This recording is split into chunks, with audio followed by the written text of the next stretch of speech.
Unveiled Doom 2 Hell on Earth. Stores have already ordered more than 500,000 copies of this sequel to Doom, the violent program, which was made available in part on the internet. In this edition of Future Bites, Saintmillion takes a look at this and other games with a personal point of view.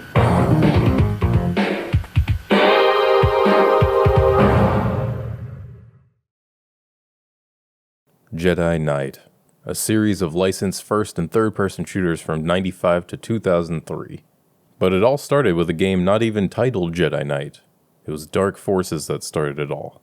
It was a game that was similar to Doom, but with more of an action-adventure plotline rather than just fast-paced combat, one level after another. There were new characters, cameos, puzzles, cutscenes, voice acting, and added features that improved on the Doom formula. Dark Forces and the rest of the Jedi Knight series can all be traced back to Carmack. It's three-dimensional. It's texture map. It's Wolfenstein, one of the hottest-selling computer games in the world, in which B.J. Blazkowicz storms a Nazi bunker in search of Adolf Hitler. In 1992, John Carmack and id Software released Wolfenstein 3D, rocking the PC gaming world. The game had the winning formula of first-person shooters, and it would inspire many game makers to come.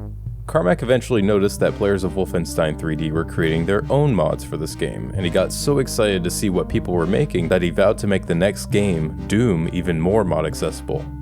Among the countless mods that were eventually made for Doom, one of them was a Death Star map. It was the public's first taste of what it might feel to walk around the Star Wars universe in stunning first-person view. And yes, back then this was stunning.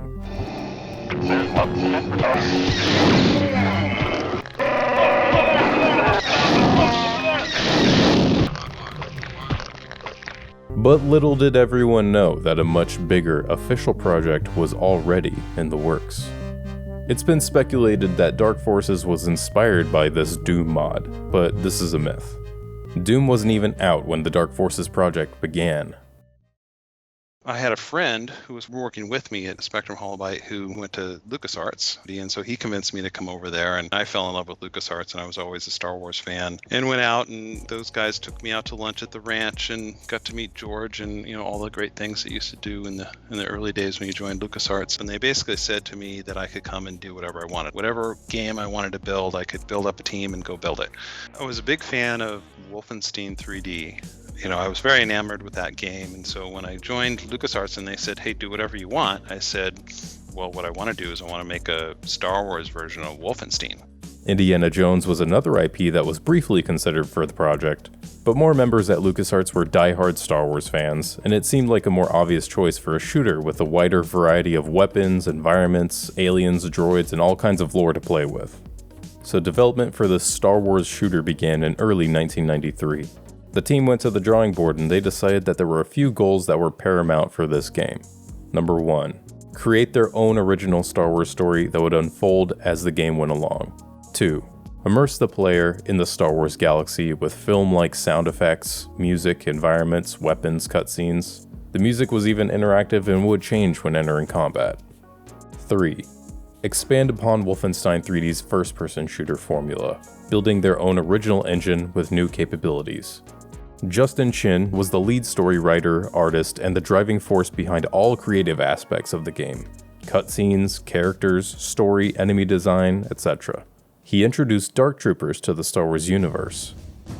Experimental droid soldiers being developed by the Empire that would become the next generation of ruthlessly efficient stormtroopers.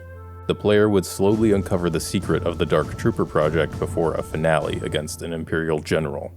The team thought that Dark Troopers worked pretty well for Dark Forces, since the typical Star Wars plot involved a group of people against one huge machine. LucasArts thought it might be anticlimactic if the player knew the ending before the first chapter even began. So their story would flip that concept on its head. Instead of just one finale explosion of a superweapon, Dark Troopers themselves were a widely spread superweapon. One person would fight against many Imperial machines, and they would be encountered throughout the game in different forms, which was more conducive to player interactivity. The design of the Dark Trooper was intended to resemble Stormtroopers, but be more menacing, resilient, and have more weapons and fighting styles, even using swords. Early versions of Chin's Dark Troopers looked something like this, inspired by Japanese comic books with exaggerated features. but George Lucas didn't improve the initial sketches. Although George was mostly hands-off with the game, he mentioned that they didn't fit the aesthetic of original Stormtroopers. The Empire is supposed to have a look of form and function in a space industrial setting. So revisions were made and approved, and Dark Troopers entered the expanded universe.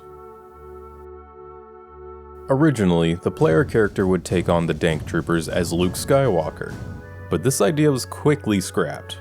Luke was being used in all kinds of expanded universe books and comics coming out at the time. This was post-Thrawn trilogy after all, and this limited LucasArts' creative possibilities with Luke. So, a new character was created, an ex-Imperial, Han Solo-esque mercenary to replace a movie character the devs wanted to use for the video game. Hey, that sounds familiar. Enter Kyle Katarn. A new stormtrooper that can take out a rebel base that quickly? I should have kept working for the Empire. An ex-Imperial officer who was once told by the Empire that rebels killed his father. But later, a double agent named Jan Ors revealed to him that Imperials posed as rebels in the event that caused his father's death. So Kyle defected, joined Jan, and they became mercenaries, and eventually took more work for the Rebel Alliance. In Dark Forces, Kyle starts the game by stealing a portion of the Death Star plans for the Rebellion. It's only a partial part of the Death Star plans because most of them were stolen during Operation Skyhook. So that's the first mission of the game, and then there's a time gap. Some years later, Kyle and Jan would take another mission for the rebels, investigating a massacre that was done with strange weapons and brutal efficiency. This is what sparks the plot for the rest of the game. The players fight the Empire, get caught by Jabba the Hutt, get hunted by Boba Fett, and even board the Executor in the process of dismantling the Dark Trooper project. Star Wars obviously is such a rich world with strong story and with incredibly visual environments and characters, and there's a lot of fantasy fulfillment. So what we focused on was delivering on that fantasy fulfillment. It was the first time players could put their boots on the ground in first person in Star Wars. When it came to level design, they wanted to render 3D buildings and environments that had a sense of purpose and function. Prior to doing Dark Forces, the only experience that any of us had had was building levels for 2D, top-down or side-scrolling console games. The way that was done at LucasArts, often it was the QA team who would double as part-time level designers. And it eventually occurred to me that the people who were suited to build these environments were architects. And actually out at the ranch watching a movie, and right before the movie was starting, I was talking to a buddy of mine about trying to solve this problem, and I said, I'm kind of thinking maybe I need to find architects to do this. And the guy in front of me from ILM turned around and he told me about somebody he knew out at UC Berkeley who had an architecture class, and all of our students just love to play games. When met with the opportunity, 2 students left college and joined LucasArts to work on Dark Forces and later some other games. In terms of design, Dark Forces departed from Doom in the sense that it wasn't just fast-paced, non-stop action, but laid out levels in an intentional, functional manner. There's more to this game than blowing away bad guys dressed in white. It has a rich plot and challenging puzzles that get you from one level to another. There are puzzles, voice clips playing out, moments for pause when you're hacking a terminal or setting explosive charges, or taking a ride down a twisting, shitty sewer tunnel. LucasArts built an engine specifically for Dark Forces, named simply the Jedi Engine. It introduced numerous technical improvements. Besides having a 360-degree view, you can look up, down, jump, duck, and aim your weapons from a distance. They were even able to create moving geometry, not just static models. Multiple floors could now stack on top of each other, there was haze and fog effects, and animated textures. Skywalker Ranch even stepped in to help with music, sound, and compositing characters from the movies into the cutscenes. Music was composed by Peter McConnell, who worked on many other LucasArts games, including X-Wing and TIE Fighter. A MIDI soundtrack was created which was interspersed with stings from John Williams' film scores, and they created an interactive music system that would shift tracks based on what was happening.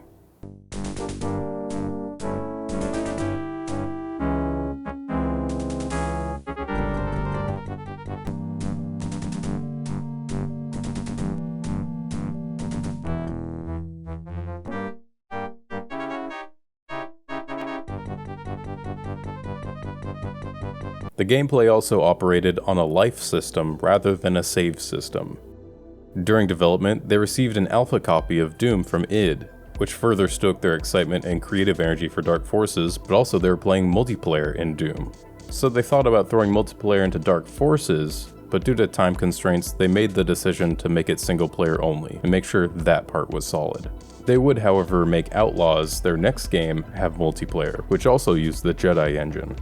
So when the game came out, there was a free downloadable demo with the first level and 2 cutscenes on their website. Sales rocked the PC and PlayStation platforms respectively, selling almost 1 million within 5 years of its release in 1995. The game received critical acclaim for the PC version. The PS1 version, not so much. There was a lot of comparison to Doom, but that was by design. But even the likes of John Romero, co-creator of Doom, said after playing Dark Forces, "Now I know how people felt when they played Doom for the first time." John Romero and Tom Hall from id Software even called Darren Stannett to tell him how much they loved the game. What did George Lucas think though? Well, he played it, and he wasn't happy that Imperial officers were able to be shot to death. George explained that stormtroopers are fine because they don't seem human, they always wear a mask, representing the faceless oppressor. But then George played the game and thought, oh okay, this is fun, whatever. So Dr. Newman, you're saying that everybody wears a mask? That's correct, Wendy. We all wear masks, metaphorically speaking. We suppress the id, our darkest desires. Dark Forces is not a Doom clone. It took the successful formula that id had laid out and brought it into its own galaxy and elevated the genre. It may not look like much today, and it's a bitch to get running on a modern PC. But walking on foot to see a rendered TIE fighter fly through a hangar bay, be thrown into a pit to fight one of Jabba's monsters, walk the dangerous streets of Nar Shaddaa, storm the Imperial capital of Coruscant with thermal detonators, leap across chasms on a nice planet, utilize gear like night vision goggles and gas masks, and hack into Imperial vaults for intel, bomb droid facilities, and more. It was truly a gameplay experience to behold. And it's still pretty fun nowadays. And I'd say it captures the original Star Wars vibe better than most other movies and games coming out today. If you've made it to the end, thank you for watching this video. I'll leave you with a wonderful trailer of Dark Forces from back in the day. And thank you to my patrons to making this video more possible than ever before. Special shoutouts to my top patrons, Haliomorpha, Jordan Rowe, and Uninvited Haggis. If you like this video, be sure to check out my other videos on Star Wars video games. Consider subscribing and liking the video if you liked it. And I'll see you guys next time. Peace.